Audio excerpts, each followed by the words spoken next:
Hey everybody, and welcome to On Purpose with Nia, a podcast where we challenge the norms of traditional therapy. I'm your host, Nia Jones, a licensed mental health professional breaking free from the limitations of one-on-one sessions. Inspired by the Black experience and driven to create a space for collective healing, this podcast is where laughter, tears, and shared stories pave the way to optimal mental health.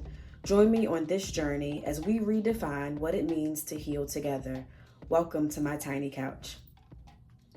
It might be a surprise that I am the host of a podcast. Little known fact, I was the co-host of another show for about 3 years.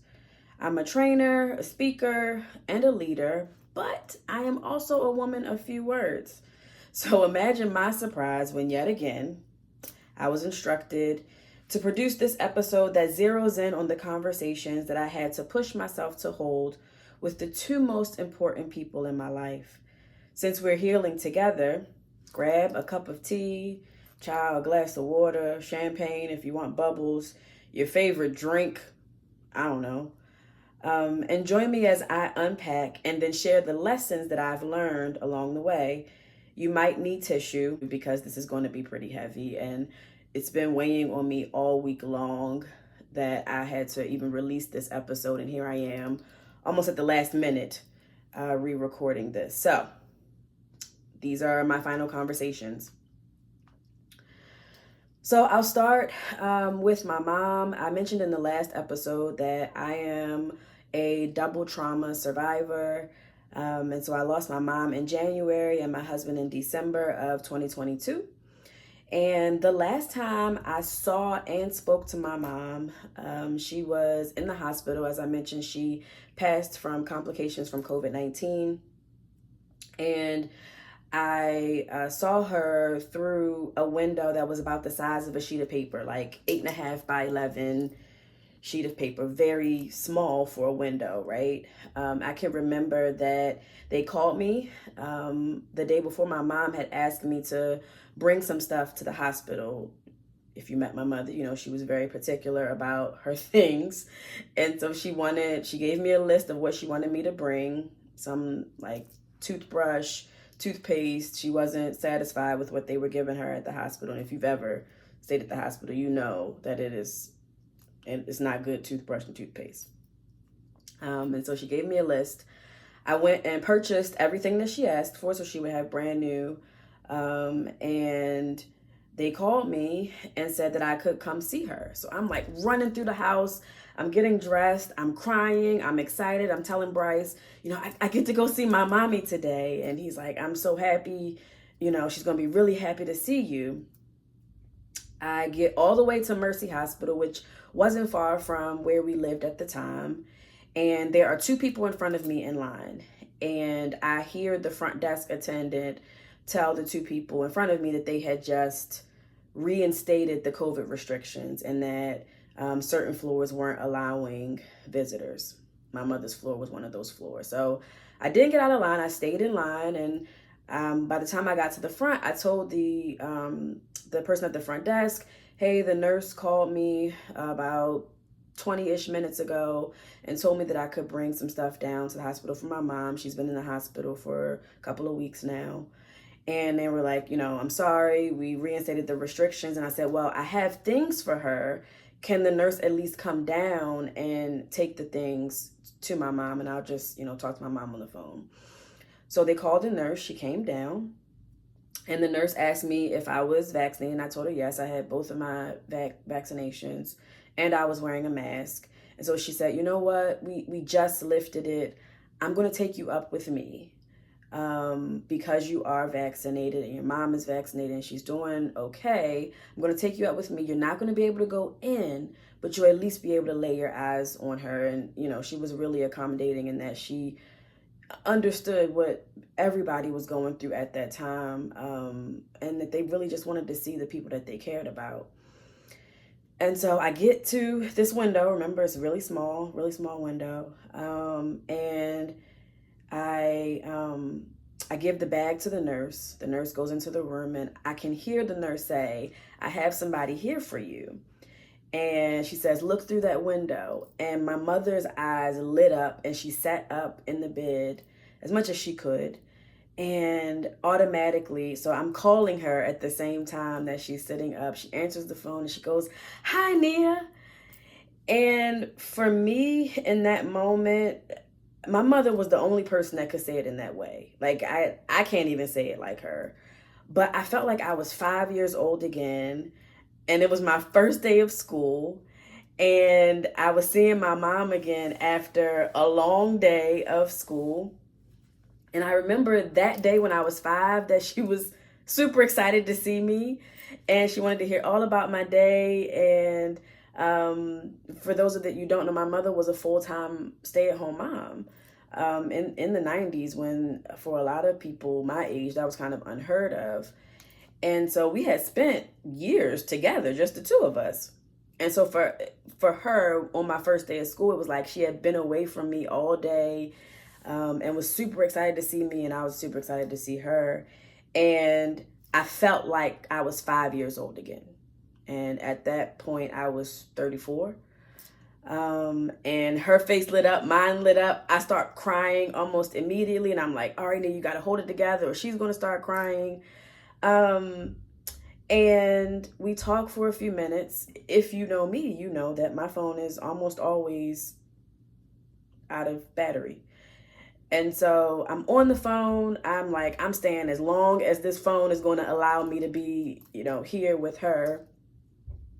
And I tell her, "Hey, Mom, my phone is dying, but as soon as I get home, I'm going to call you back." And, we kept talking. And I was like, "Nope, I'm staying as long as I can." And the phone got down to like 2 or 3%. And I told her I would call her later and to get some rest. And she started asking me like, where was everyone? And, this was around the time when we were starting to understand the impact of COVID on the brain and how it was really causing some cognitive problems in addition to respiratory issues. And my mother just wasn't the same. I was certainly excited to see her, but she wasn't the same person that I remembered.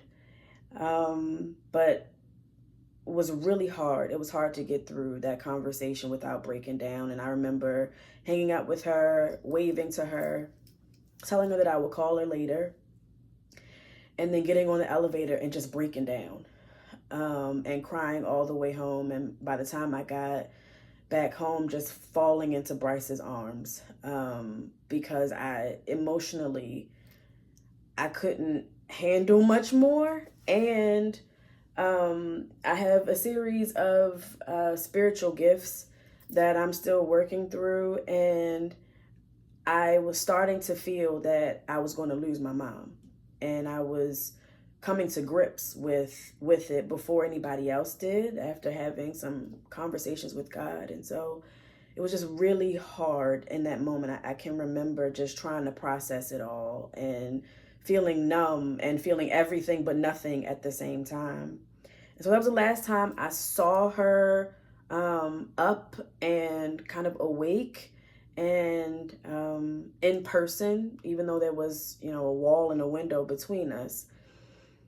The very last conversation that I had with her, we were picking up dinner from one of our favorite places. It's called Icky Ben here in Baltimore. If you're ever here, definitely try Icky Ben. It's like an Asian fusion restaurant, delicious. I have not been able to eat Icky Ben since, because it is connected to this trauma memory. And we pick up the food, and I had been trying to reach her, and she wasn't answering the phone. So naturally, when you call your mother and she doesn't answer, you like, okay, what are you doing that's so important that you can't answer for me, especially when you're an only child. Being selfish in that moment. My mother was sick. She wasn't able to answer because she had taken a turn for the worse. And she had finally gotten enough energy to talk to me. And I remember her calling me. She FaceTimed me. And I had gotten her an iPhone a year prior because, and for my fellow caregivers, you know that you want to be there for the doctor's appointments, because the person that's sick is only gathering so much of the information, and it's your responsibility to gather the other part. So you're like taking notes and asking the doctor to repeat things. And it was just easier if she had an iPhone, because I could then FaceTime her, because I don't know what Androids have. I don't know. I'm team iPhone. And so all the shade, palm tree shade, right? I got an iPhone and I was able to FaceTime her. And I'm so glad that I made that executive decision in her caregiving, because we were able to track all of her medications, all of her appointments. I was able to attend the appointments. We got her an Apple Watch that tracked her heart rate and will remind her to stand up, and to would track her steps, which she really enjoyed. But I digress on all of the amazingness about Apple products. But she FaceTimed me, and she sounded really out of breath. And that's also another trigger for me, and you'll learn a little bit why a little later. But she kept asking me, where is everybody? A lot more than she did that other time when I saw her. And I kept saying, Mommy, I'm right here.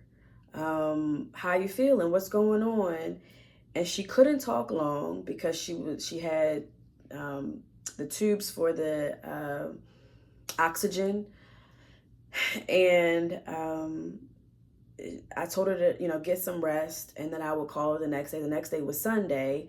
And for those of you that don't know, we're still getting to know each other in this quasi-therapeutic relationship. My husband was a pastor, and we would essentially produce church on Fridays. We would record it. We would edit on Saturdays, and then on Sundays we would upload it to Facebook and YouTube for the congregation. And so she would, I would FaceTime her on Sunday so that she could join church and hear her son-in-law, who some days I'm like, you like him better than me.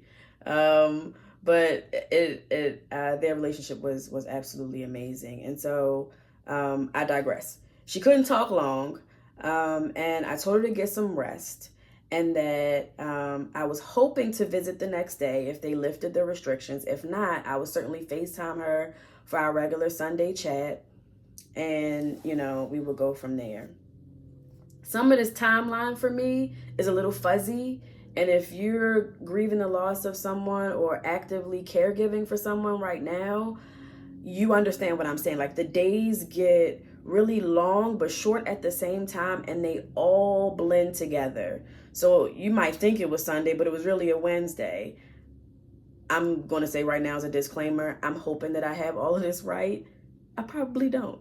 But the story is true. The days don't really matter, as far as I'm concerned. And, we're friends here. We can have that conversation. And so the next day I called her. She didn't answer. I kept calling. She didn't answer. And then finally the hospital called to tell me that COVID had begun to shut her organs down. They were starting to harden one by one. And it was a point where they knew that it was the end. And remember, I told you I had my conversations with God. I had gotten some revelation from him about what was about to happen, but it didn't make it any easier. It didn't make the shock any less hurtful. And so they told me that I could finally come down and be in the room with my mother. And I was pissed. I was like, at all of this time, y'all kept turning the restrictions on and off, on and off, on and off. And finally, when she's non-responsive and on a feeding tube and almost a vegetable, now you're telling me I can come see her? And I remember driving there. I cried the entire way. I didn't live far from Mercy. I got all green lights. I got there. I parked. I went to her room, and there she was. But we couldn't have a conversation. It was really one-sided. And I took that time to really be with her. Now, the interesting thing is, I was born in Mercy Hospital. in 1988, 1 year after the NICU had been opened in that hospital in 87. And my mother gave birth to me there after being told to abort me because of the complications with her health. And she went to a Catholic hospital because she knew that they would allow for her to go full term and to give birth to the baby. And I am now floors away. I want to say single digits in terms of the number, floors away from where she gave birth to me in labor and delivery and the NICU. And now I'm in ICU with her alone. She can't respond to me. She's been through a long night of being unable to breathe and being placed on a machine that is now at this point breathing for her. And so I'm in this hospital by myself. And I just talked to her. I thanked her for being a visionary and knowing that my life deserved a chance, for placing so many of her dreams on hold so that I could dream and dream big and do all the things that she wanted me to do. Her commitment to my education and telling me that I couldn't go to Spelman because I was going to meet my husband at Mount St. Mary's University, which happened. I told her how much I loved her. I cried. I talked about Jackson and how much I admired their relationship. And here I am tearing up again. And so I just spent time with her. I held her hand. I told her, we had conversation in jest about what it would be like when she would depart from this earth. And, I made all those jokes with her in that moment. And I stayed there for a couple of hours and just sat there. A family member stopped by and I was there, had conversation with them. But that last conversation provided some closure, although one-sided, between me and my mother. And I told myself that had I known that the last time I talked to her on FaceTime and the other time before that when I saw her in person, I would have said more. I would have let the phone die in that first conversation when I was in the hospital. And I said out loud that if I ever had to have this experience with anyone again, that I would make sure that nothing was left unsaid. Imagine by September of that same year, my husband's diagnosed with stage 4 cancer, colon cancer, and I had 90 days to care for him and ultimately have another last conversation. And so the day before, I'm moving on to my last conversation with Bryce, the day before, he had marched us in and out of the hospital room, I guess given instruction about things that he wanted and essentially saying his goodbyes without saying goodbye. Bryce kept saying to all of us, "I'm going home tomorrow." And I remember his dad getting visibly upset and saying, "Bryce, stop saying that. You're not going home. You're going to hospice. And, Nia can't care for you alone anymore." We were living in Crofton at the time. And I was Bryce's sole caregiver. And the day after Christmas, when he took a turn for the worse, he almost passed out in the parking lot. And I struggled getting him from the parking lot into our apartment. And God does all things well. We lived on the first floor. I didn't want to live on the first floor, but that was all they had, and we took it. But I can only imagine me having to get him to an elevator and go up to other floors and then to an apartment, how hard that would have been. And so having an apartment that was right by the loading dock that I could get him into the apartment easily was amazing. But again, I digress. He kept saying, I'm going home. And none of us was like, we were like, you're not going home. I was like, Bryce, you're not going home. You're going to hospice. And the way I tried to reason with him was, hospice will let me stay with you 24/7 if I'm able to. We'll make accommodations for Jackson, and I can be there in the middle of the night. Unlike in the intensive care unit, I couldn't be there. I had to leave every day at 8 p.m. I still have choice words for University of Maryland Hospital, because I don't think that people should have to leave their loved ones. Anything can happen overnight, and anything did happen overnight, right? Like Bryce was having a hard night the night before he passed, and his charge nurse sent me a long text message of all the things that he wanted to say to me that I still have in my phone. But he had marched people in and out all day long. And by 7 o'clock, everybody was about gone, except for my cousins. They had stayed. But from 7 p.m. to 8 p.m., he wanted it to just be us. And I told him in that moment, I don't think I've ever shared this with anybody. I said to him, I would have preferred for you to divorce me than to die, or for us to be in this situation. And he was like, no, don't say that. Like, why do you say that? And I said, because you would still be alive. You would still be in Jackson's life. Even if not for me, you would still be in your son's life. You would still be on this earth as this larger than life person that everybody loves. And maybe you would find love again with somebody else. Like, if we were to get divorced, like, you would even still be in my life, right? There was no reason for me and Bryce to get divorced. I don't even want people to think that. It was not on the menu at any point in our relationship. But in that moment, I would have preferred a broken relationship than a broken heart. And so I said that to him. He was like, don't say that. It's okay.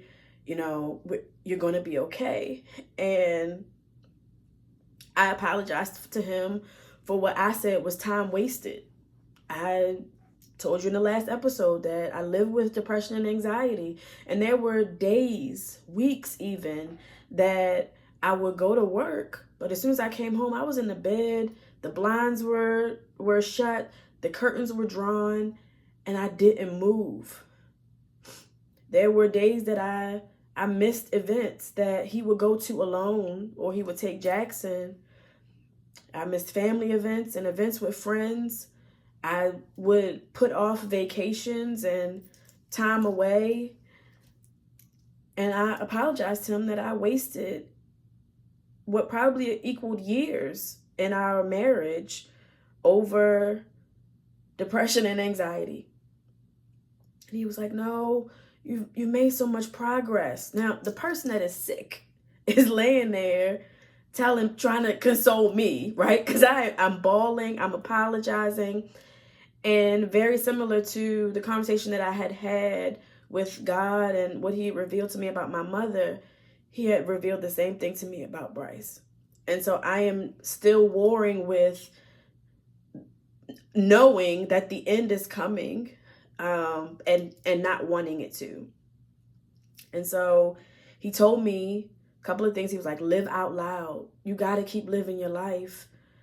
And he was like, if not for Jackson, if not for me, do it for yourself. He was like, you don't have any debt. You have an American Express that I got for you. You're in a good place. Live, travel, do everything. No more diet restrictions. Eat a steak if you want to. And I was like, no, I don't need steak. He was like, no, you're not hearing me. Eat the things, do the things, go to the places, party if you want to, but I need you to live your life. Don't have any regrets. He was like, I don't have any regrets. in our relationship. I don't have any regrets in ministry. I don't have any regrets in my life. And I don't want you to have any. Again, he's saying all of this, trying to catch his breath because he's on oxygen. And I had just seen the same movie 11 months prior with my mother. And so the nurse comes over the PA system and says that, it's time for all visitors to leave. And, I held on as long as I could. At this point, it's like 8:15. I'm still standing there and they have to tell me to leave. And I don't drive home. Something tells me that, something being God, don't go home. Stay close. And I stayed with my family that night. Here I am crying on Michelle Obama's internet. Please don't make a meme out of me. I'm begging y'all. And if you do, okay, listen. He calls me, he FaceTimed me the morning he passed. And he said, "Are you going to be okay?" I said, "Yeah, I'm going to be okay." He had asked me if I found the paperwork that he told me to look for. And I said, I found it. I got everything. And he said he was getting ready to eat, the foodie that he was, to the very end. He said, "I'm getting ready to eat breakfast. They brought me my breakfast. I'm going to eat." And he said, "Am I going to see you later?" And I said, "Yeah." I said, "I'm going to drink a cup of coffee. I'm getting dressed. And I'm on my way." He said, "I love you." I said, "I love you too." And for Bryce, that wasn't abnormal. Bryce, there wasn't a day that went by that he didn't tell me that he loved me. And it was one of his favorite things to say was, "Hey, I tell you I love you today." And I say, "Yes." And he'd go, "I love you today." And he'd move on, hang up the phone, whatever the case may be. And, we said, "I love you." And I said, "I'll see you in a little bit. I'm on my way." And he was like, "All right." We hung up. That was the last time I heard his voice. It was New Year's Eve. And by the time I got to the hospital, he was actively transitioning. He was still alive, but heart rate was slowing down. There were some former co-workers there that had texted me that morning and said, "Hey, Nia, I'm going to go see Bryce. Is it okay?" And I said, "Yeah, go see him. I'll be there. I'll meet you there." And the co-worker, Roxana, she told me later that she said to him, "Bryce, you got to hold on. Nia's on her way." And I kid you not, I swear he heard her say that, and that by the time I got to the hospital, he was transitioning. He was taking some of his last breaths, but not responsive. And so that was my last conversations with both my mom and with Bryce. Those were two of the hardest conversations I've ever had to have or reflect on. And I remember just kind of sitting in my new life 6 months later, and God was like starting to just download a whole bunch of new things that he wanted me to do, one of them being this podcast.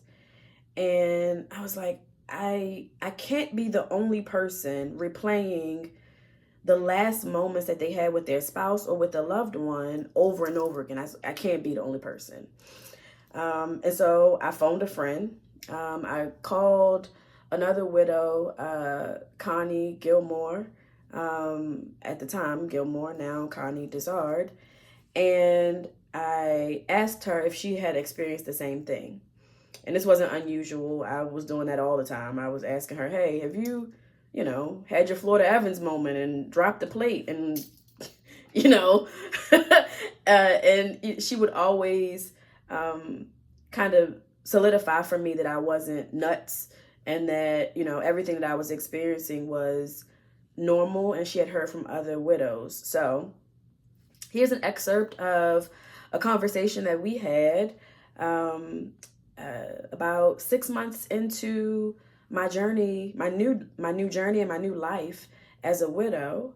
Um, Dr. Connie Gilmore is the founder of Premature Widow Ministries, a ministry birthed out of the pain of young widowhood that has impacted countless grieving widows and widowers across the country. I'll put the resources in the show notes, but take a listen to our conversation. How are you? How are you? I'm all right. How are you? Everybody keeps asking me that. And I have two answers. One day at a time is my go-to. The second one is God is a keeper, right? Yeah. Ain't that Yeah, the truth? yeah. Yeah. Yeah. 2022 was wild. And so the last 6 months have been better. Um, Mm-hmm. but one day at a time. One day at a time. Right. And so I am the recipient of some amazing conversation, but along with so many other women that you've been able to impact through this community that we were dropped off into and we didn't want to move into. Literally. And so Drop would them. love to hear about your experience, your husband, the brand that you've been able to birth as a result of Everybody knows Minister Todd Gilmore. Todd was in ministry. We were part of the first family. His father, my pastor. Uh, I grew up in that church. I met Todd when I was 11 years old, and so we became friends. I was his prom date. He asked me to go to the prom with him when he was in the 10th grade. I had already graduated. We were outside of the church one day. That's when Mount Ephraim was a small storefront church in Washington, D.C. And he asked me, and I'm like, boy, that's 2 years from now. Like you're in the 10th grade, because I thought I had, arrived. I'd already graduated. And so he's like, I know, but I know this is what I want.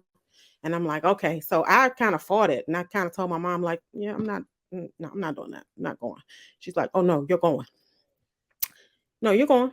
You are. And I was like, all righty. 2 years. So yeah, here we are. So in 2 years, 2 years later, we went to the prom, and he was head over heels from the very beginning. And I was actually had a boyfriend when I went to the prom. But again, like I said previously, my mother said, "You are going to the prom with Pastor Son." So there's that. And I mean, you but gotta do what Mama say. and what else was I going to do? Right. So, but a great friendship formed from that, with us doing other things in terms of church and vacation Bible school and trips and all the things. And so there was one day, he probably was about 17, 18 after he had graduated. And he said, God told me you're going to be my wife. And I said, yeah, no, he didn't tell me that. I didn't get. And I literally ran from that situation, like, no, we're just friends, and it was so bizarre. And so I went my way, he went his way, and I'll never forget one it was one year, I can't remember, it must have been 1997. A friend of mine told me that every year at the end of the year, she would write down everything she wanted God to do for her in the new year. Mm, And at the end of that following year, before the new year came in, she'd look at that list and check off the things God had done. nice. So I did that very thing. I wrote down all these things. I wrote down that I wanted to be married, what I wanted in a husband, all these things, folded up, put it in paper, on in my purse. And so towards the end of the year, I pulled this paper out and I started reading through it. And I was like, why this stuff sounding vaguely familiar here? And so I started to pray, and I heard God say he's already there. And I'm Mm, like, there, where? And so I pick up the phone and I call the church, and I left a message for him. mhm, And so it was about 10 o'clock that next night he called back. Now, I was at my mom's at the time. I was in the basement. I had my own phone line. She came from the third floor of the house, ran all the way down the steps to the basement to holler to tell me at 10 o'clock that he was on the phone. Had that been anybody else, it would have been, do you know what time it is? Calling my house this time of night? Needless to say, it was Todd Gilmore. So uh-huh. she made sure I got that call. And he invited me to come back to church for homecoming. And I went, and that's kind of how it all kind of came back around full circle. And first of all, I never thought in a million years I'd be married to a preacher. That's number one. And so, because that's a different life in and of itself, as you know. And so, but then to do ministry and to grow the youth department and to watch him grow as a preacher, because when he was about 17, myself and another friend of ours that grew up in church together, Angie, we used to go with him to different churches to preach and support him and all that. So we watched him. He started preaching very young. So, but to be in this space, right? And then to watch him do all the things he had done, talk about all the dreams he had about ministry. And he was so uh, intentional about ministry. And so, as sickness and illness began to come, probably in the about the fourth year of marriage, um, and it wasn't as bad, it was just gradual little things, high blood pressure and this and that. But as time went on, it was into year about 12 where things started to get a little iffy. We were going to the hospital very frequently, right? Back and forth every, a week stay here, a week stay here, and I was watching things change, but I never really saw this, right? This was never what we saw. And Mm-hmm. so even when things got when he went to the hospital that last time, it was in June, he actually was hospitalized for 6 months. He didn't come home. So he was there 6 months between the hospital and rehab, just back and forth. Never, the plan was always rehab to home, but something would always, as luck would have it, blood pressure would go up, numbers would change, something would change to send them back to the hospital instead of back home. And so as that evolved and I started to see things to change, honestly, I mean, I still never saw this, right? Um, because he always had this bounce back thing about him, right? So even when things didn't seem to be going well, and then of course my thing was, okay, this is the man who, has done everything God asked him to do. I've seen him pray for other people and they are healed. I've seen him, visit the sick, do all these things. So I had no reason to believe Mm-hmm. that the same power that he had been given to pray over people and help them, that God wasn't going to give him that back, right?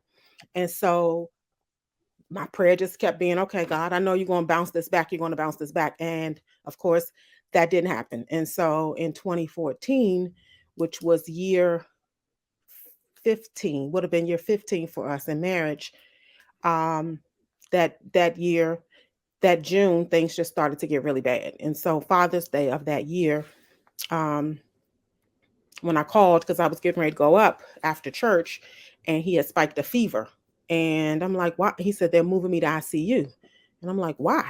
And he's like, I don't know. I don't know, Connie. And I'm like, so I'm like, well, do you want me to not go to church and come now? He was like, no, go ahead to church and then come. So I did. I went to church. I normal routine on Sundays, picked up his mom, took the newspaper because he loved to read the circular ads, all that. We had his Father's Day cards, all the things. And we went and all these antibiotics were hooked up to him and he just wasn't himself. And things just began to, the next day and then the next day. And by Wednesday, that was Sunday, by Wednesday, he wasn't saying anything. And he was just sleeping. And, I would have to like say his name like 10 times for him to wake up. And I'm like, where are you?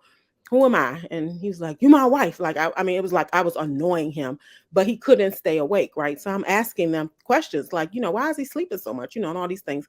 Not realizing, how bad this really was becoming.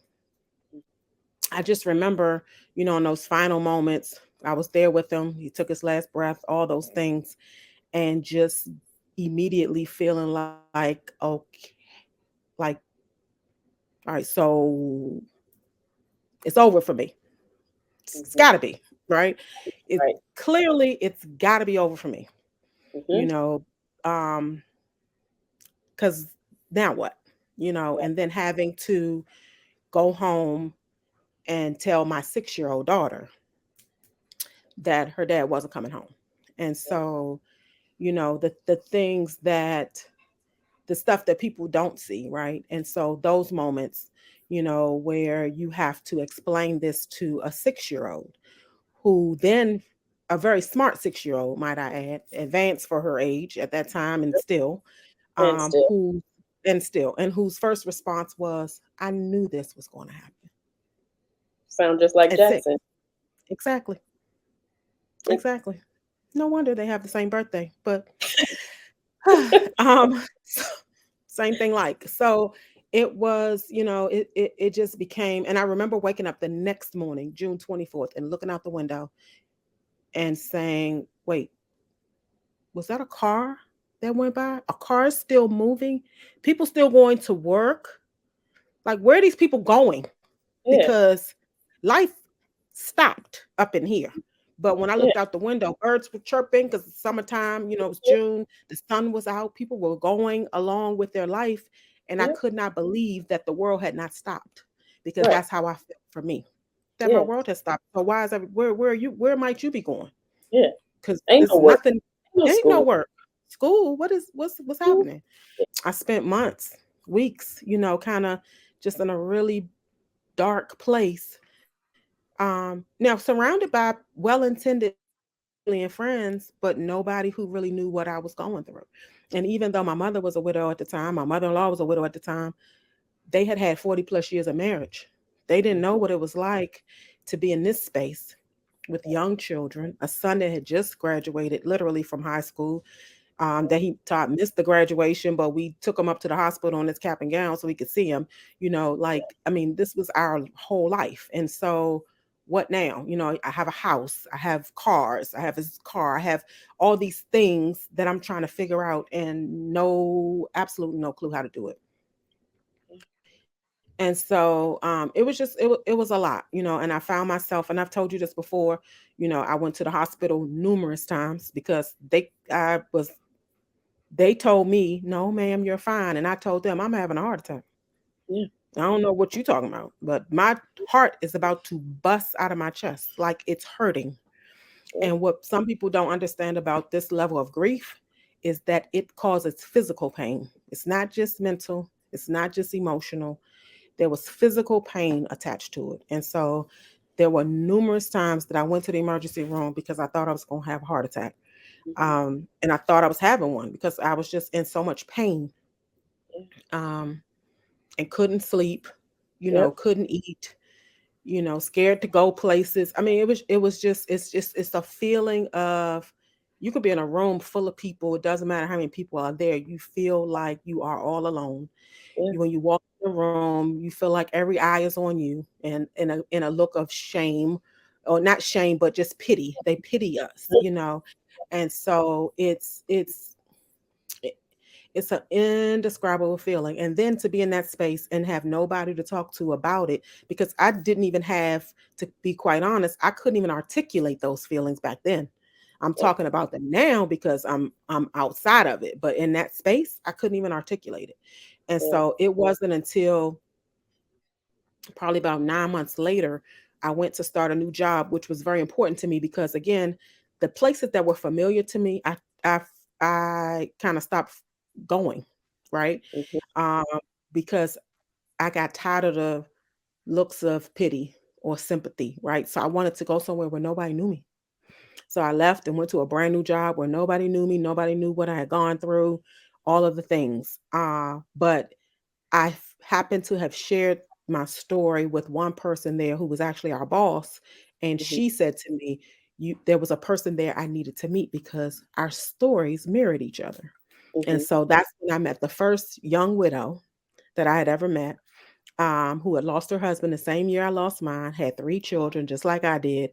And we started going to lunch together, kind of talking about how we were feeling. I was like, wow, it's not just me, right? She was feeling some of the same things I was feeling and all of that. And so we started going out some Friday nights, and we called it our own little widow's night out. And then one day I said, it can't just be the two of us. There's got to be some other people that need this type of connection. And so I prayed, and God had already been pulling on me like this, because I kept asking him questions like, how could you have let this happen? Like, and why me? And he's like, why not you? Yeah. He reminded me that, or told me, in fact, that you'll find out soon enough that this has nothing to do with you. And Mm. so that went over my head because I was like, I'm not sure. what that's supposed to mean, considering I'm the one in the pain. But all right, so it's a whole faith move on top of all this, right? Because you are moving outside of yourself. You're trying to hear it from God, and He's telling you to do stuff, and you're like, "Sir," because not to mention the fact that we really not vibing right now, because I'm Mhm. still quite upset with the fact that I'm Yeah. here, you Yeah. know, and so I'm listening, but I'm side eyeing you too. Yeah, yeah, we weren't always on the same page there, and so it was.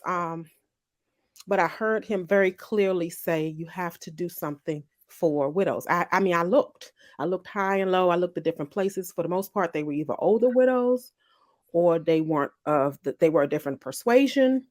Yep. There were groups like Grief Share. You get there and they're talking about everything from their mother to the dog, and like, yeah, I'm never going back here. And nothing against them, it just wasn't what I needed, right? What you And needed. Yep. so um that's where it came from. And so I kept praying, and I'm writing and I'm praying, because one of the things that kept me going from that first day to even getting to this place was keeping a journal on my nightstand, Mhm. because at night I was so filled up with things that I wanted to say, and I didn't have anybody to say them to. So I Mhm. started writing them down in my journal. And then from that, I would sometimes type a little, blurb on Facebook, and I was getting, and everybody, people even who hadn't lost a husband, had lost something or knew somebody that had, and they could relate to some of the things that I was saying. And so that's when I started to hear him a lot clearer about what he wanted me to do, what he wanted me to call it. Premature widow was birthed from that. And it started very small, just doing a couple of little things and just putting it out there that it was there. And it was almost like the floodgates opened, like, and it just kept growing and growing from that point.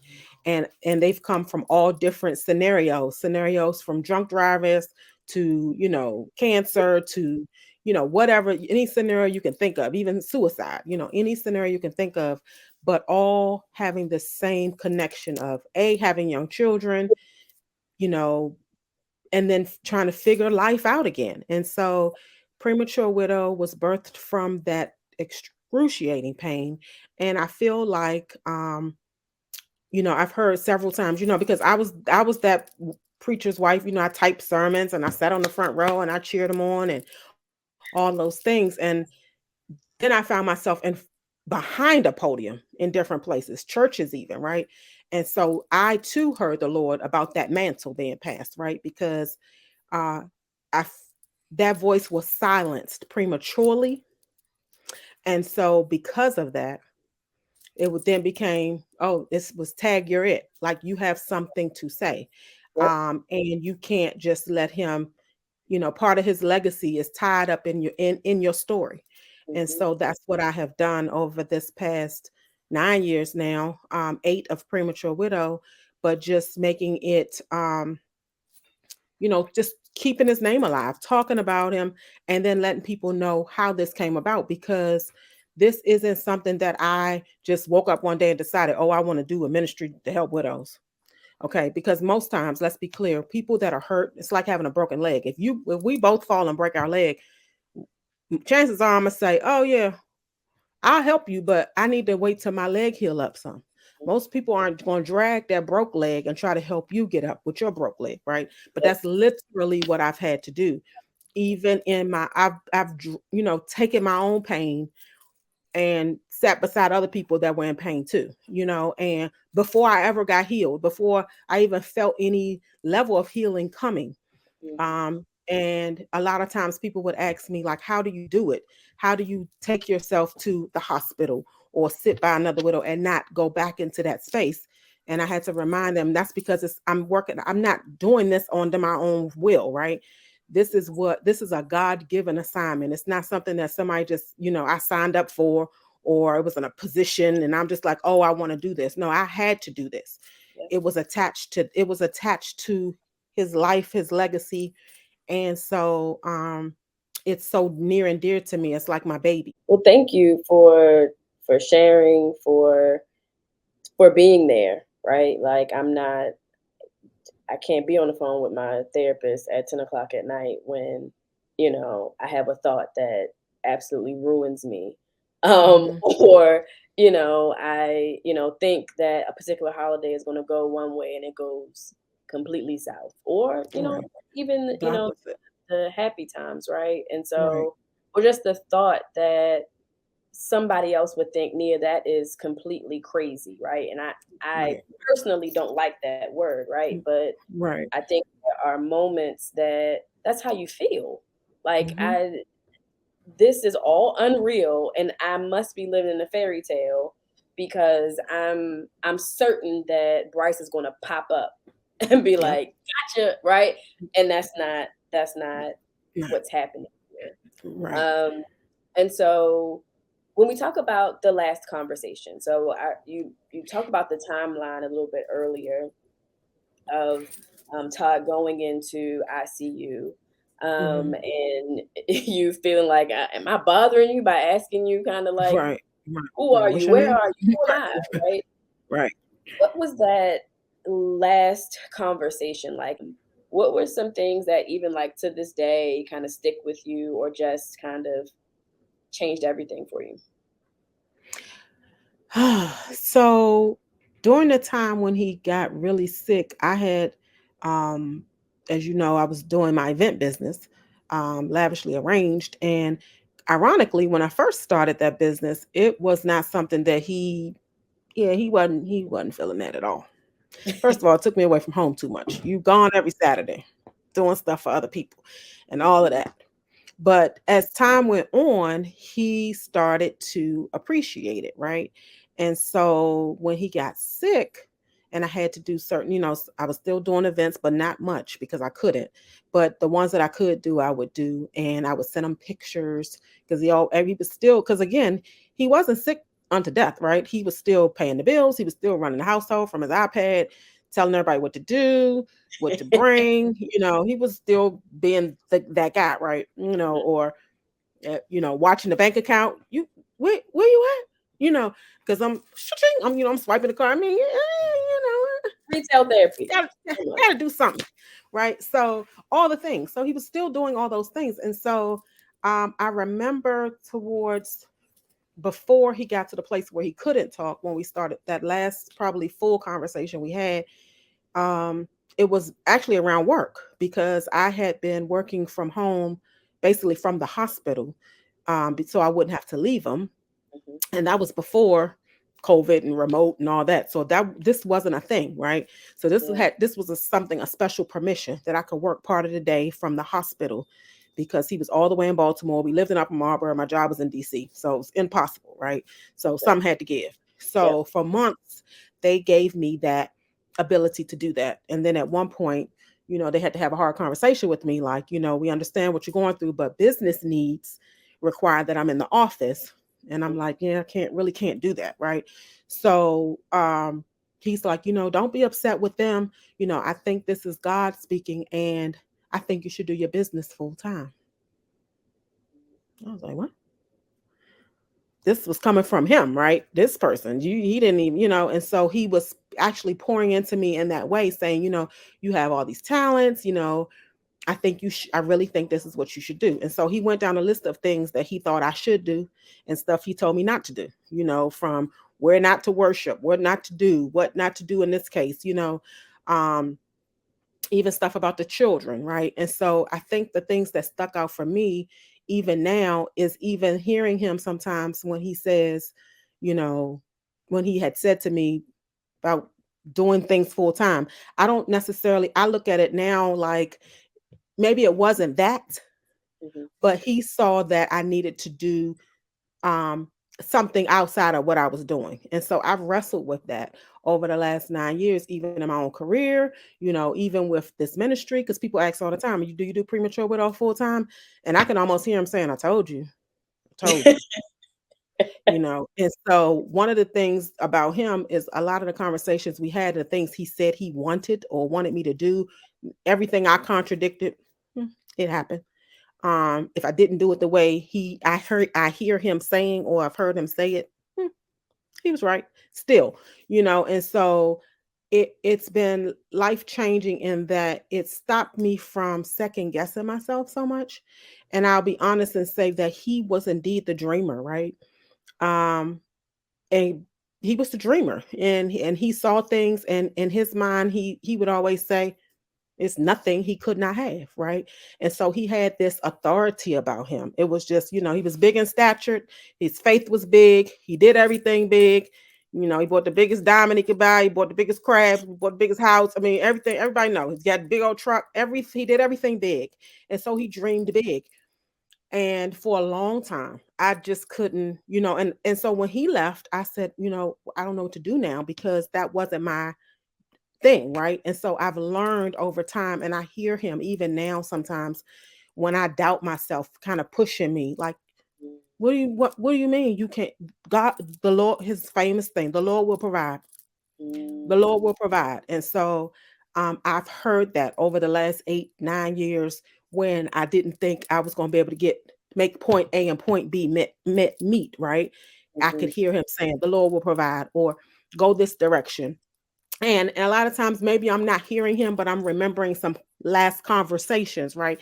And I'm taking some pieces from that to help me on the journey. And so I think what's important about this and the last conversations is that, there are some list of things that they tell you to do. Of course, we didn't have an opportunity necessarily for him to say, okay, do this, but over time, right? He was depositing things in me, even from, if we ride into Annapolis Mall the back way, and he's like, if something ever happened to me, I want to go in that cemetery over there. I'm like, right, you're not going over there. People don't go over there to look like us. That's not where Over you're there. going. But he's over there. Okay. So again, these are the things that I hear, and I tried to veto even when he was gone. And somehow I'm like, okay, he's literally still running my life subconsciously, because I'm listening to some of the things he said. And so I think that, that statement about, starting my own business, betting on myself, dreaming big, um, but it took years for me to even say this and to get to that place, because it just seems so impossible. Because when you are in this space, sometimes your initial thought is, I feel like I've been in survival mode, right?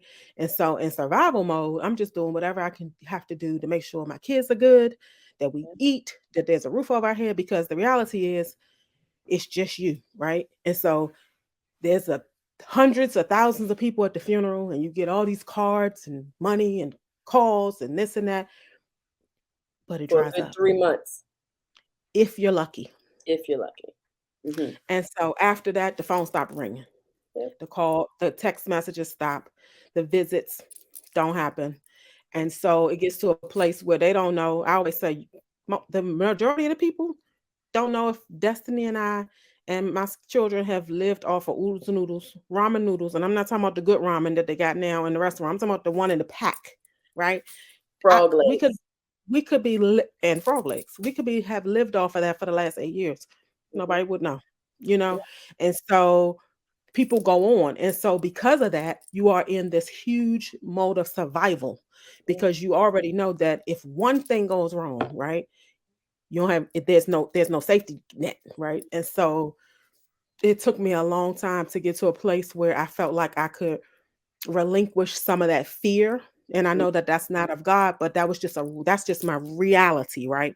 I was very fearful of what might happen if I didn't take the safe road.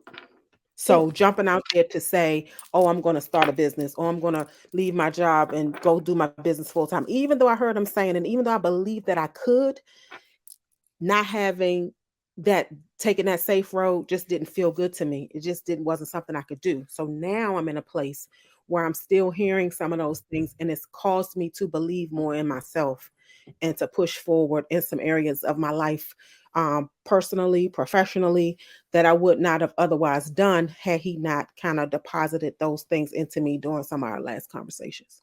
Absolutely. And so I think one thing that, and all roads lead back to mental health for me. So Right, that's just me, right? right. But I think watching your husband, your mother, sibling, Mhm. friend, watching them die, right? watching them live through illnesses that Mhm. quite honestly change them over time, right, Right. is traumatic. And Traumatic. so having that response as a widow of I'm just going to play it safe. I'm going to, be over prepared, kind of Mhm. operating in this what if there's not enough? This scarcity mindset over and over again is a trauma response. It's And a trauma so response. we're just trying to survive, quite honestly, right? And so we don't have space for when I walk into a room, you expect me to be the widow from TV that has the veil over her face and is, woe is me, right? Right. Right? I'm not going to show up that I'm way because exactly. when you lose that person that you had all of these dreams and plans and Mhm. your person, right? You Right. lose your person and it's just you to take care of this little person that's looking up at you. There's Mhm. this sense of confidence. And although you are treading it lightly and afraid of the next shoe to drop, there's this level of confidence and tenacity that you got to dig into, and it may mean that the dream has to wait, He um, deferred. or Yeah. or not at all, right? Because Mhm. everything stops with me now. Exactly.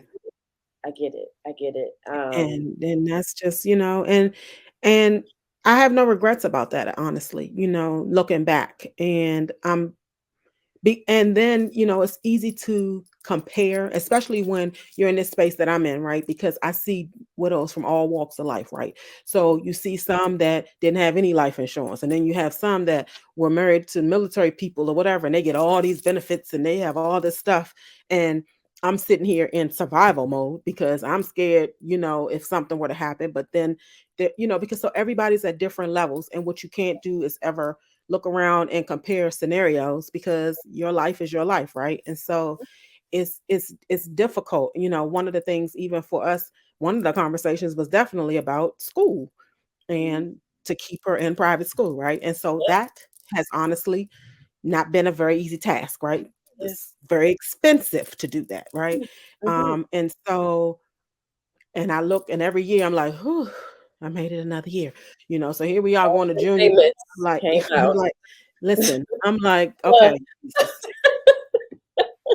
if I made it this far, I can make it a little further, And it's funny because for me, people assume, because of my last name, right, and the life we've lived and the lineage by which he come, that it's just a land of milk and honey, right? That's not how this works, right?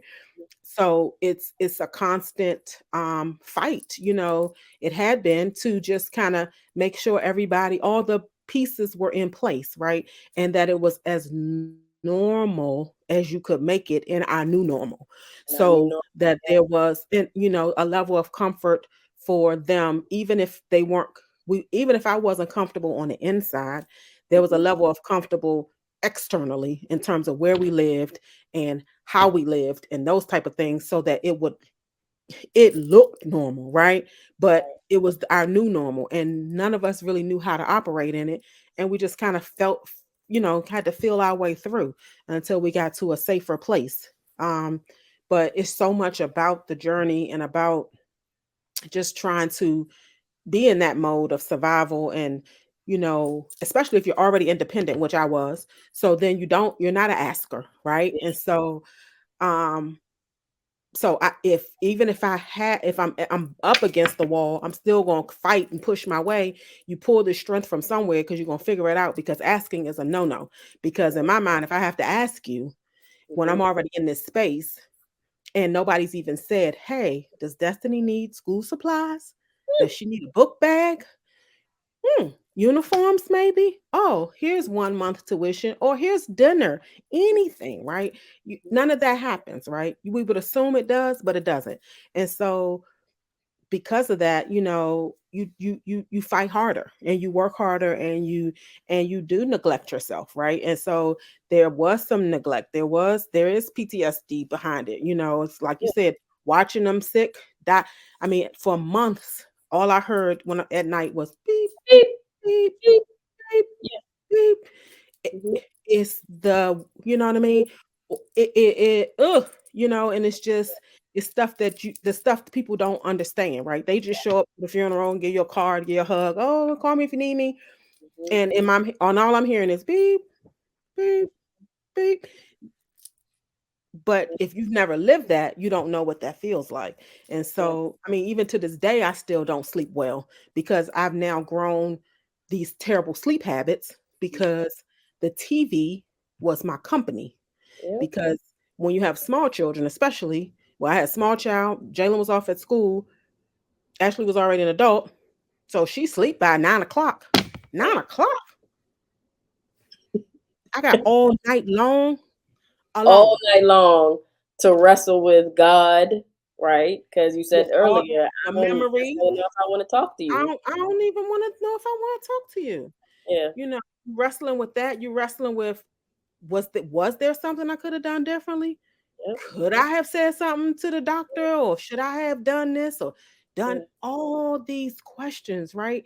And then I'm left with nothing. Yeah. I don't hear nothing but good times on TV because that's what I watch. Mine And is the so, Golden Girls. and yours is the Gulf Girls. And so here we are. I'm a member of the Evans family at night from 9 to 5 a.m. till the sun comes up, and this is what we got. And I did this for years. Yeah. So it's a hard habit to break. And still to this day, I go to bed to good times. It's Yeah. now it has formed a terrible habit, right?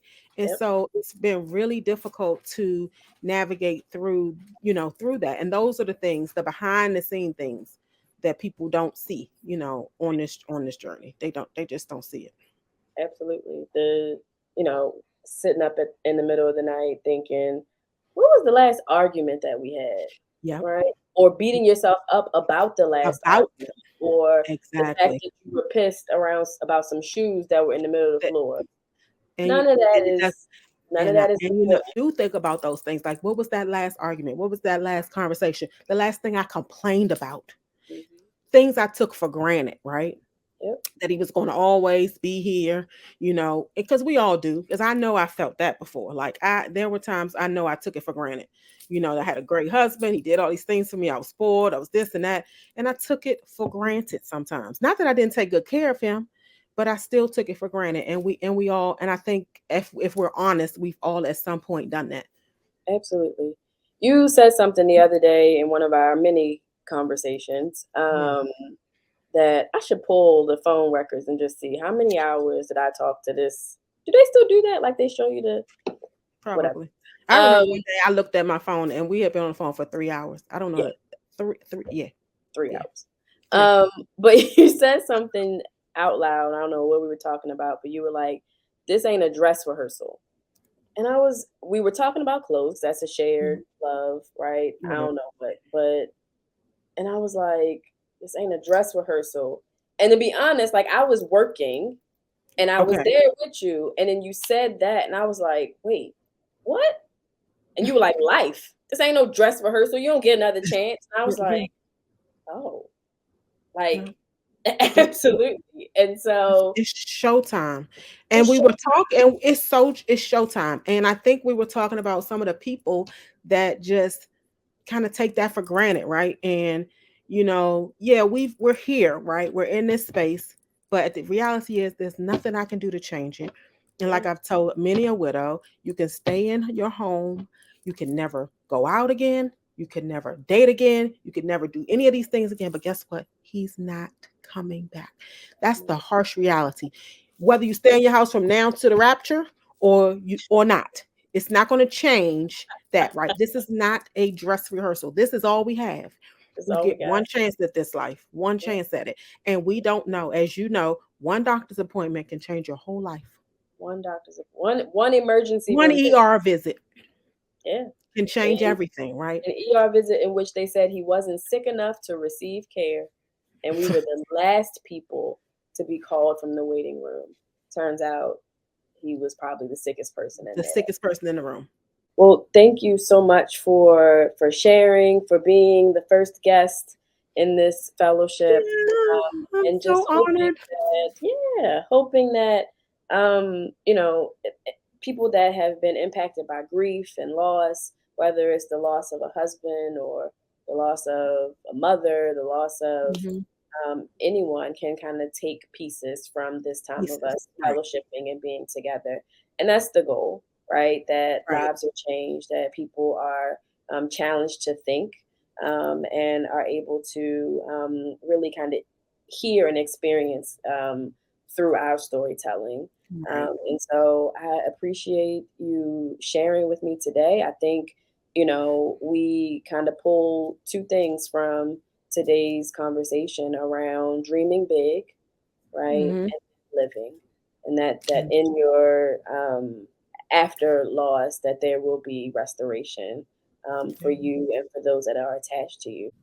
I hope that was as impactful for you all as it was for me. I It was amazing for me, even in producing this show, just kind of seeing my growth, right? Like if you're watching this on YouTube, you can literally see me. You can see me today as I sit in this exact same spot, and you can see me then in 2023, only 6 months into this new life. My hair looks different. I sound different.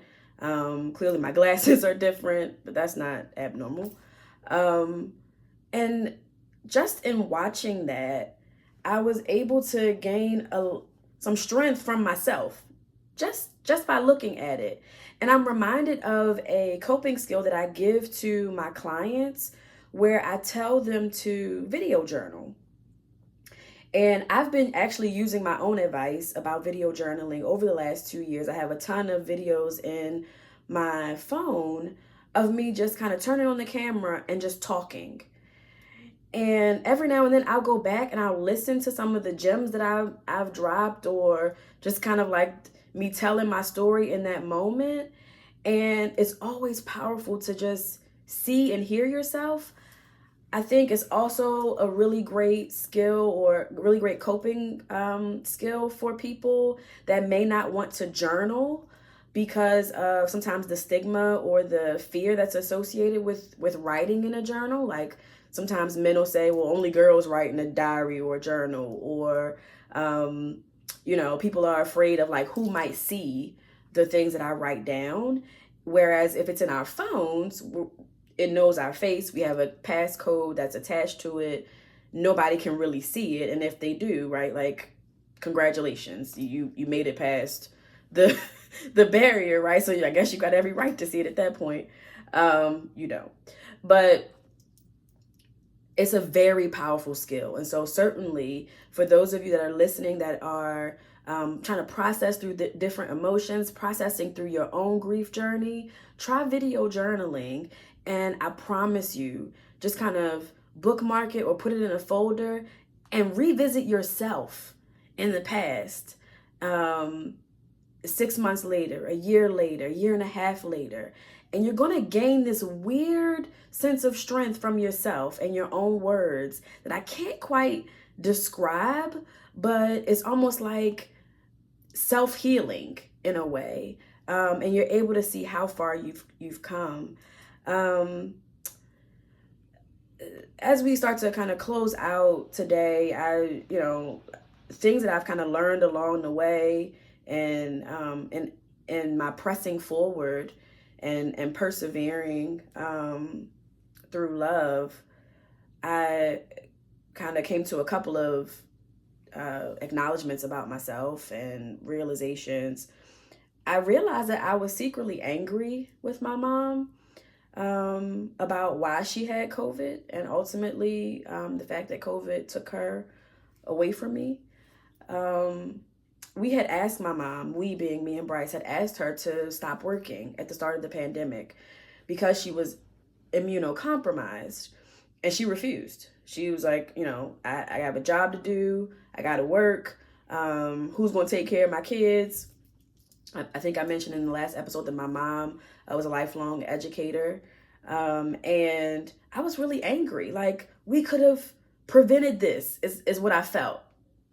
No, you can't, right? Like, grief and death is a part of life.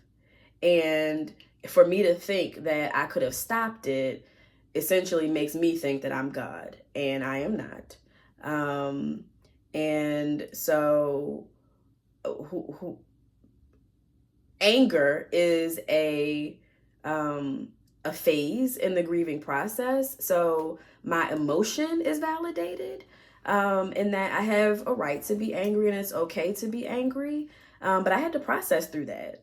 That my mother didn't get sick on purpose, and I couldn't have prevented her death because I'm not God. And so I have had to process through that over the last couple of years, and make peace with everything that happened, and those things that were outside of my control. Um, I think I've also found that people that live through these types of traumas and live through grief, we push forward because we don't have any other option. And deep down, right, way deep down in your pinky toe, we know that our loved ones wouldn't have wanted us to give up. Now, there were days when I thought about giving up. I remember in May of 2023, shortly before that clip that you all just watched, I Googled what kind of liquor cannot be smelled. Because there are moments as a widow, and especially with everybody kind of knowing that I had lost my mom and my husband in the same year, I would get these looks of pity that I don't think people even realized that they were doing it. And to this day, I still get those same looks. And I was like, I can't handle those looks sober. And I can't handle all of this sober. And so if I need to numb the pain, I'm fine with that. What alcohol can't you smell? And how can I get some of it? Went and downloaded the Drizzly app. I think it's called Drizzly. And started searching for a particular type of gin that I could put in lemonade so that no one would be able to smell it if I decided I wanted to have it on my person to get through life. That is a true story. Now, I love a good cocktail as much as anybody else, right? But not as a coping skill. That is a maladaptive coping skill. Maladaptive, not good. And was not going to be sustainable or safe, especially given the fact that I have to raise a young son. And so that was one of the thoughts that came along. Another one was, how do I make sure that Jackson is okay? Jackson's my son. And maybe I'll go join Bryce. That's selfish. I know. But a real thought. And so if you are listening to this and you've had that thought, know that I sit with you and I empathize with you and I understand that thought, that perhaps I don't need to be here. Because this is way too heavy. It's way too painful. And I just don't have the energy or the understandings to even wrap my mind around what has occurred in my life. But know that until you get to a point where you can do it for yourself, and do it mean get up every morning and push through for yourself, do it for your beloved. Do it for that child that's looking up at you and depending on you to keep pushing forward.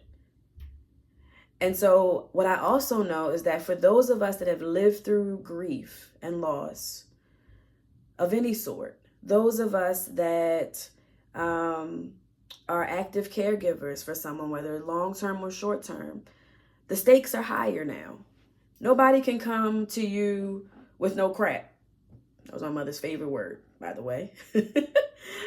The stakes are higher. Nobody can just come to you with any old thing and scare you, right? I would tell people all the time, what are you going to say to me that's going to hurt me more than losing my mom and my husband? Right? Like, I'm not sure of anything scarier or more hurtful or painful than those things. Same for you. Those of you that are living through a loss, it may not be too many other things scarier in this world than what you've already lived through. And so the stakes are higher. you can now, once you get to the other side of this, you can endure more. You're stronger than you ever thought. It may not feel like that right now, but you know strength because you've seen strength.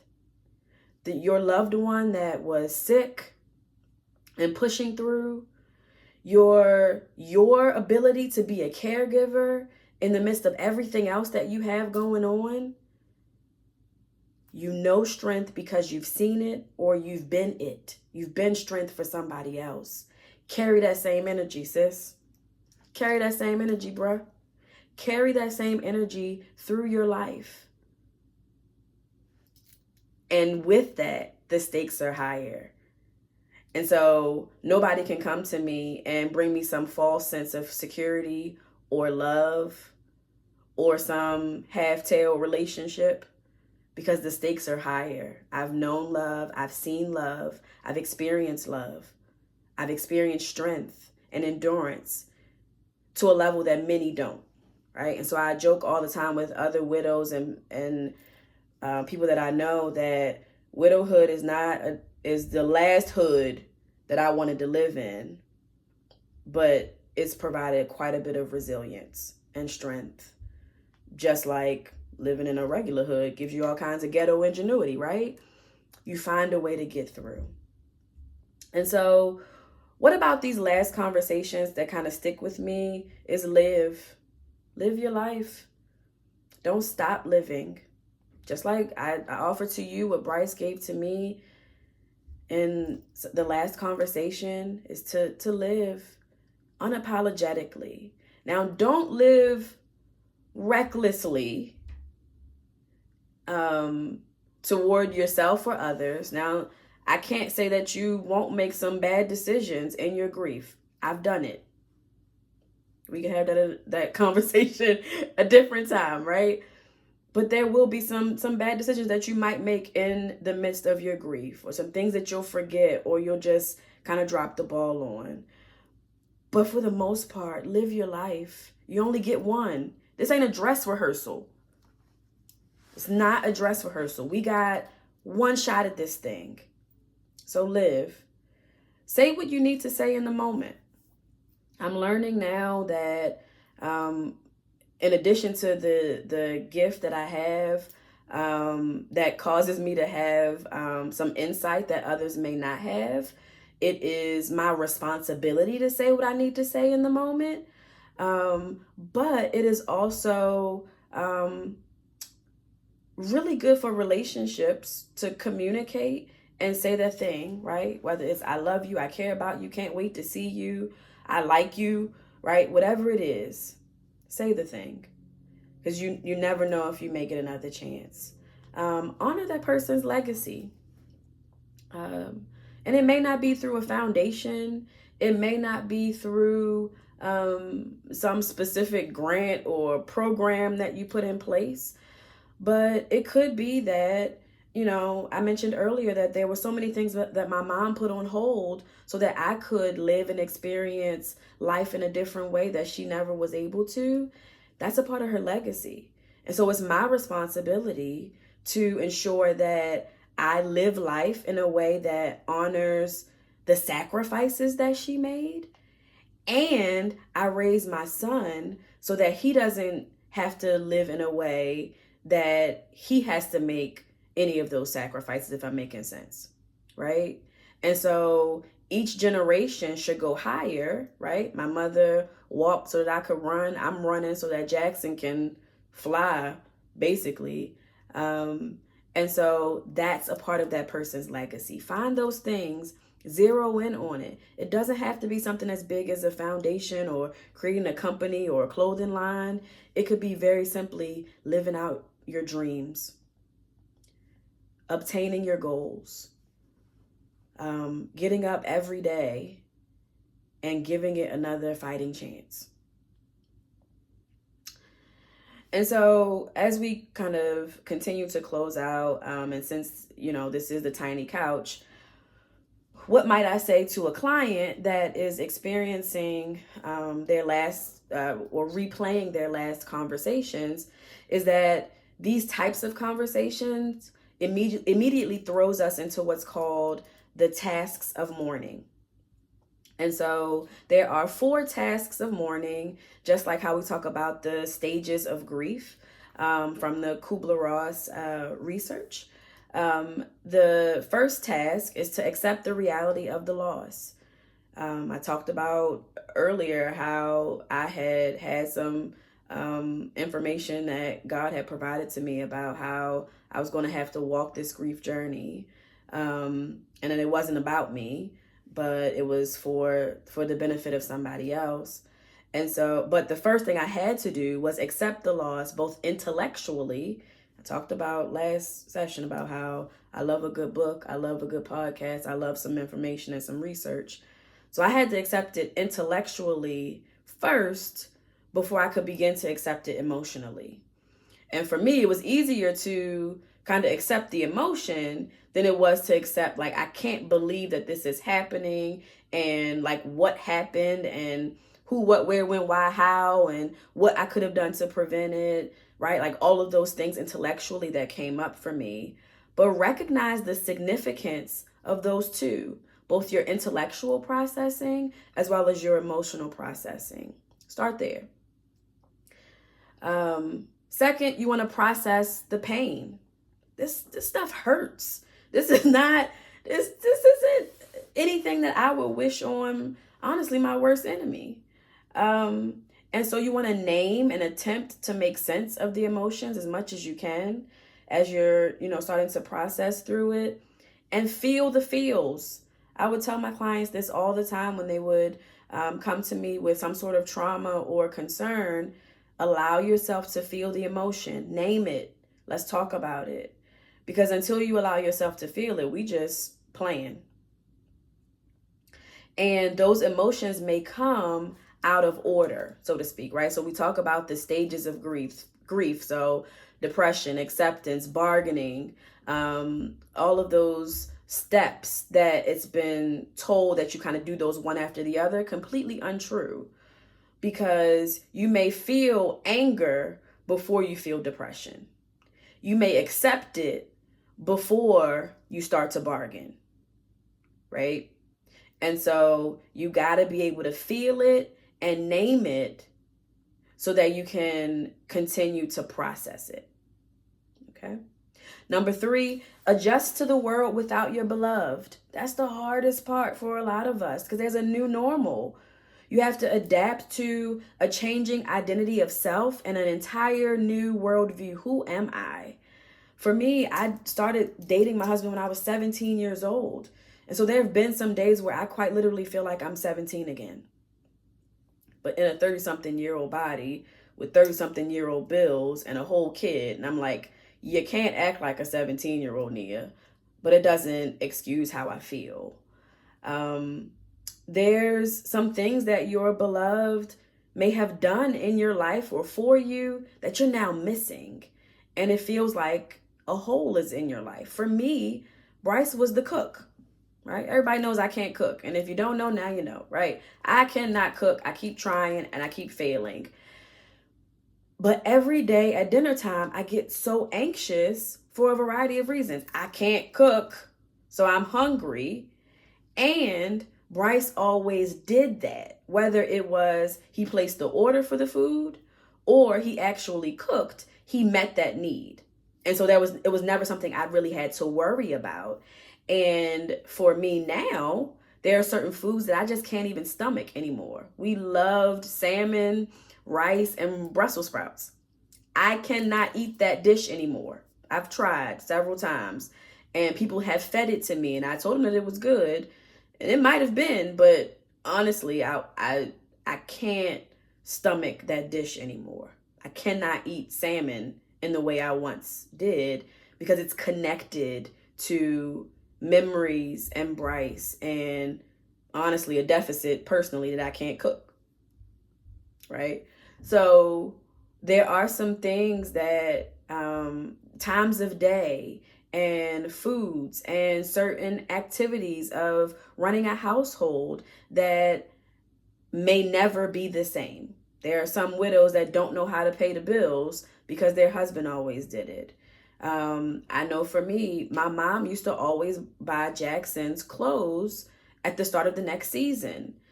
And so after she passed and the boy grew out of his clothes, I was like, oh, I have to buy the clothes now. And I can laugh now, but when it happened the first time, I was inconsolable. Like I was bawling because I didn't even know where to start. I couldn't even remember what size the boy wore because she just kept track of it. And it, like clockwork, she'd show up with a bag from TJ Maxx or Target or Burlington Coat Factory with all of these things in it. And Jackson just naturally had his next wardrobe. So all of that is normal and something that you'll have to adjust through. It's a task. And not in a way that you have to check it off. Like, check, I adjusted. But it may happen at different times. You may come back to another task. You may find 2 years down the road, oh, I got to adjust to this. Just yesterday, I went to the AT&T store to get a new phone and realized that I wasn't the primary account holder. It brought up a whole set of emotions. I got to give the death certificate. I got to tell the person what happened all over again. I'm back to step one, accepting my new reality. I'm back to processing the pain again. I'm back to readjusting myself. Right? Task number 4, remember your beloved while moving forward in life. And so I tell people that grief is love persevering, but it's also creating a space for both joy and pain to coexist. In the movie Inside Out, we see that Joy is one of the only characters that has blue hair. Why? Because it takes some sadness for there to be joy. And so we are now walking a path where we have to have a space in our lives and within our being where both joy and sadness, joy and pain can coexist, because holidays are still going to come. Birthdays are still going to come. And your beloved is not going to be there. It's not going to bring them back. And so you have to find a space where you can still celebrate and also hold space for the pain that you are still feeling. And then at the same time, leaving room for new meaningful relationships. But remember, the stakes are higher, right? And so making space for new friendships, relationships, partnerships is not going to be easy, especially for those of you who are widows or widowers, in that you will always have a space for the person that your partner that you lost. And that's okay. And whoever wants to be in relationship with you, if they can't deal with that, then they're not the person for you. Being able to hold space for new meaningful relationships will help in your grieving process and in growing and in stretching and in becoming this new version of you. Please remember that these tasks are not linear. You're not going to go from 1 to 2 to 3 to 4. Again, you may bounce from 4 to 1 and experience 1 and 4 at the same time. That is okay. Some tasks may be visited multiple times, just like the stages of grief. And go at your own pace. There is no one that can tell you how long you're supposed to grieve. In fact, if you ever stop grieving, that means that you've reached the end of the depths of your love for your beloved, right? If I stop grieving you, that means I stopped loving you. And all of what you meant to me and all of what you meant to the people around me and in my life. And so, no, I'll never stop grieving the loss of my mother or the loss of my husband. It may get a little more bearable. I won't even say easier. It becomes bearable. The tears may not fall as often. And, the world may start to spin in the right direction again. Although I'll say in the loss of a mother, the world is never the same. Because that's the one person that you've known since conception. Like you know your mother from the inside out. And so that loss is still is still rocking my world, to be quite honest. And so go at your own pace. Don't let anybody tell you, time's up, pick up your bed and walk, right? I think that's incredibly insensitive and incredibly unfair. But do what you need to do for you to process your grief. And for many people, I think therapy is a really great start. The only reason I have been able to stand up on my 2 feet in the loss of 2 amazing people in the same year is because I was already actively in therapy for years prior. And so I had already processed so much and did so much growth with my therapist that when it came to losing 2 people, it didn't make it easier. I was already in the process of growing and becoming. And so I hope today's episode or today's session was helpful for you, certainly helpful for me, and certainly we'll be back next week. So thank you for listening to today's discussion. We look forward to connecting with you every Friday for your weekly session. Tell a friend. Want to know how you can get involved and learn more? Follow us at Collectively on Purpose on Instagram and on YouTube at On Purpose with Nia. All of the links to the resources are in our show notes. Make it a great week on purpose. I'll see you next week. Peace.